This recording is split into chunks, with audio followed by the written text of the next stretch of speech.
kabombo at Star Nation, ang national at local elections ay gaganapin na sa Mayo 12 para sa buong bansa. Dito napipili muli ang mga panibagong 12 mga senador at isang party list. Kasama rin sa mga pagpipilian muli ang mga bahagi ng lokal na posisyon katulad ng isang miyembro para sa House of Representatives, gobernador, vice-gobernador at 5 board members para sa mga lalawigan. Kasama na ang alkalde, vice-alkalde at 8 konsehal habang mayor, vice mayor at 6 na miyembro ng City Council kung ito ay sa Metro Manila. Ang Bombo Radio Philippines ay gagabayan kayo para sa maayos at mabilis na pagboto sa Mayo 12.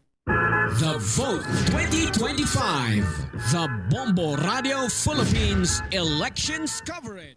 Bago bumoto, ang mga botante ay kailangan ng ihanda ang sariling mga kodigo o di kaya'y maaaring gamitin ang Voters Information Sheet na mula sa COMELEC bilang gabay dahil kumpleto na rin ang mga impormasyon dito. Pagdating sa pagpili ng iboboto, maaari ninyong tingnan ang mga plataforma, track records, karanasan, pananaw sa mga issue sa bansa at iba pang impormasyon tungkol sa kandidato.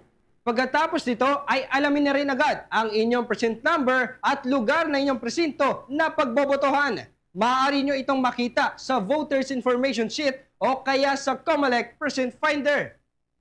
Ang pagboto sa Mayo 12 ay may early voting mula alas 5 ng umaga hanggang alas 7 ng umaga. Ito ay para magbigay daan sa mga senior citizens, may kapansanan at buntis na maayos na makaboto. Pagkarating naman sa presinto, lumapit sa electoral board at sabihin ang inyong pangalan, precinct number at sequence number.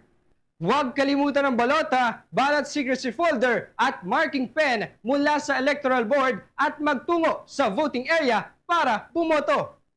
Sa pagboto, i-shade ang bilog sa kaliwang tabi ng pangalan ng kandidato. Huwag sumobra sa pag-shade ng bilog. Tamang bilang ng kandidato sa bawat posisyon ang dapat lamang na i-shade. Pagkatapos bumoto para sa mga napiling kandidato, ipasok ang balota sa automated counting machine at hintayin na lumabas ang voter's receipt.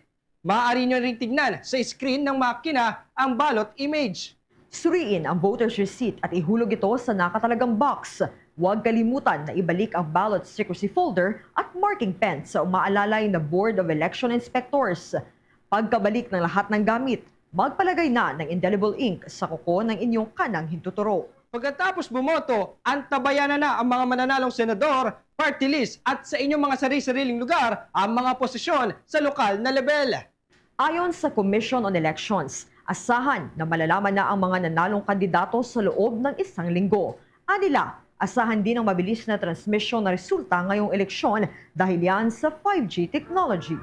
Mga kabombo at Star Nation, tandaan ang lahat ng mga paalala para sa inyong maayos at mabilis na pagboto ngayong halalan. Kasama niyo ang Bombo Radio Philippines, The Vote 2025 na magbabantay at tututok sa araw ng eleksyon. Para sa the #1 and most trusted radio network in the country, Bombo Radio Philippines, Basta Radio, Bombo!